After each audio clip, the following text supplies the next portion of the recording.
On the news, devastating flood in Adamawa triggers nationwide emergency response efforts.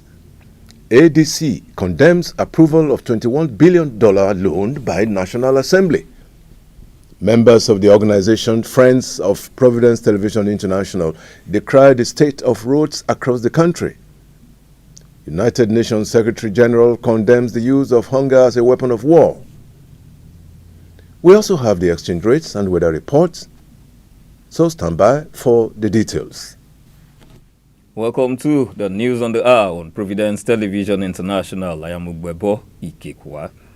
Following the devastating flood that swept through parts of Adamawa State on Sunday, leaving dozens, many of them children, missing and displaced, other states across the country are scrambling to avert a similar catastrophe, with floodwaters wreaking havoc in communities like Shagari Low Cost and Yulde Party in Yola, the Adamawa state capital. The disaster has triggered widespread emergency response efforts nationwide.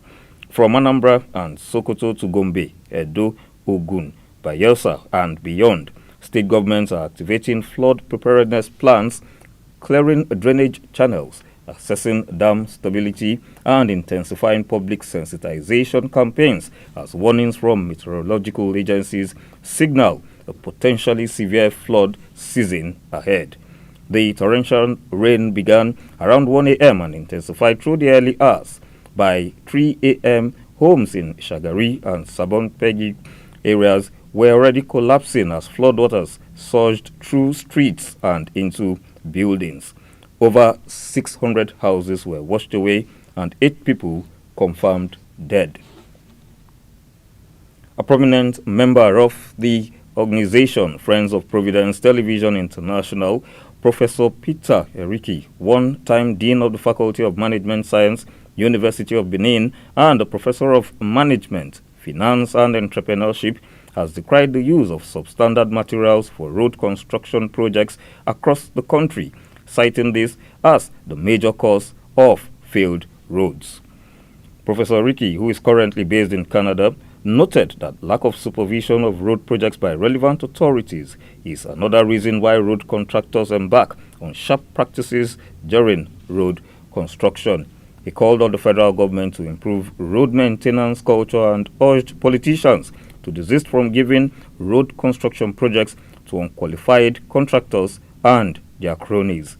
In his contribution, another member of the body, Dr. Engineer Ugbemudia Ugbebo, Director of Research, Rubber Research Institute of Nigeria, Yanomo, near Benin City, expressed dismay at the state of Nigerian roads, emphasizing the need for accountability arising from visionary leadership in order to eradicate unwholesome practices such as poor job assessment and the use of low-quality and outdated materials for road construction, which has become a major cause of road crashes, claiming multiple lives.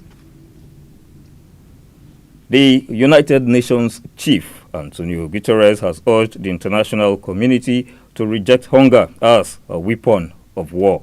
He made the call on Monday as UN agencies intensified warnings of life-threatening hunger in Gaza as aid supplies dry up and pressure builds up for a ceasefire to allow massive relief operations.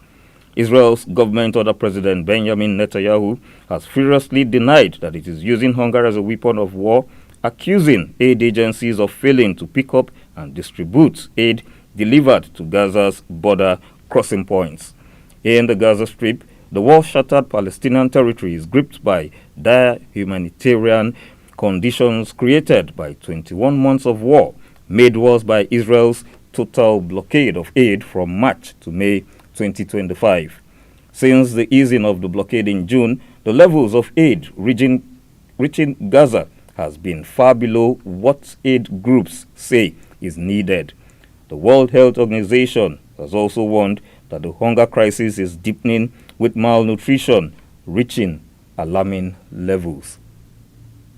The African Democratic Congress on Sunday condemned what it described as the fiscal vandalism of President Bola Tinubu's administration following the National Assembly's approval of an additional $21 billion in foreign loans. The party, in a statement issued by its National Publicity Secretary, Malam Bolaji Abdullahi, the ADC accused President Tinubu of accelerating Nigeria's descent into a debt trap, emphasizing that the new borrowing spree could drive Nigeria's public debt beyond 200 trillion naira by the end of 2025, expressing concern that the growing amount of debt has not translated into improved infrastructure or services.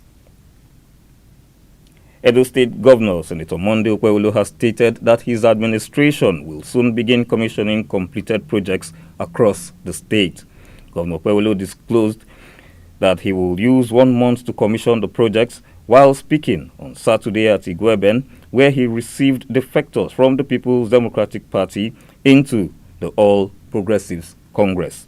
He thanks the people of Igweben, noting that the commissioning of the projects will cut across the 3 senatorial districts of the state, reaffirming his commitment to provide the people the dividends of democracy. The news continues after this break. Don't go away. Providence Television International calling. For advert placements and news coverages, please contact Providence Television International at 42 Igbesama Street, Baria Junction, Benin City.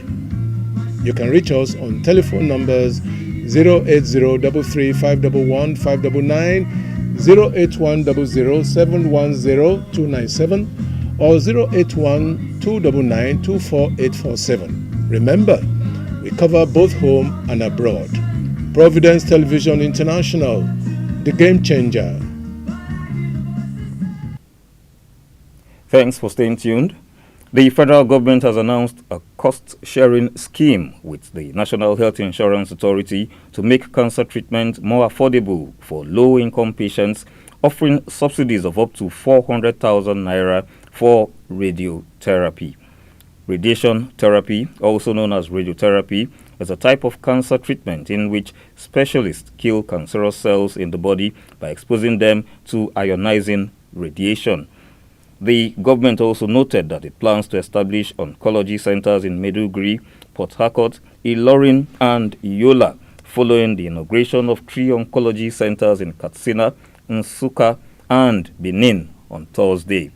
The centers will serve as training hubs for over 500 oncology clinicians over the next 3 years through a public-private partnership with the Nigeria Sovereign Investment Authority and its healthcare arm, MedServe.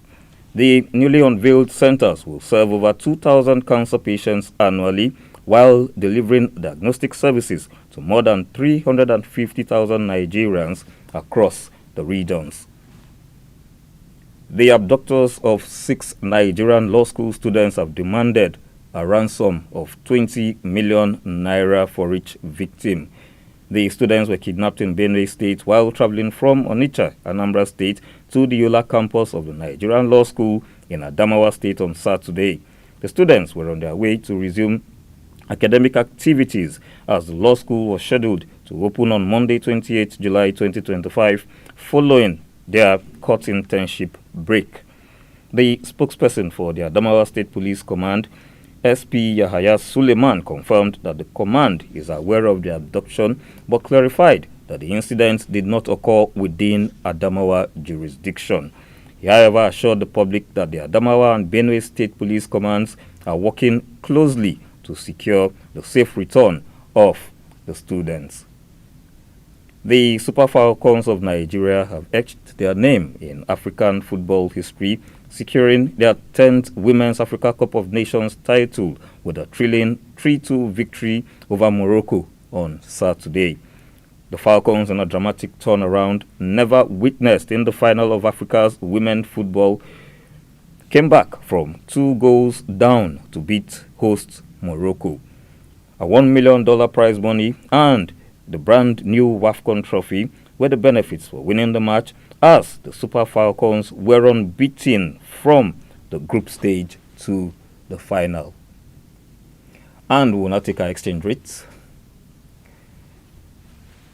One United States dollar, its equivalent in naira, is 1,535. €1, 1,782.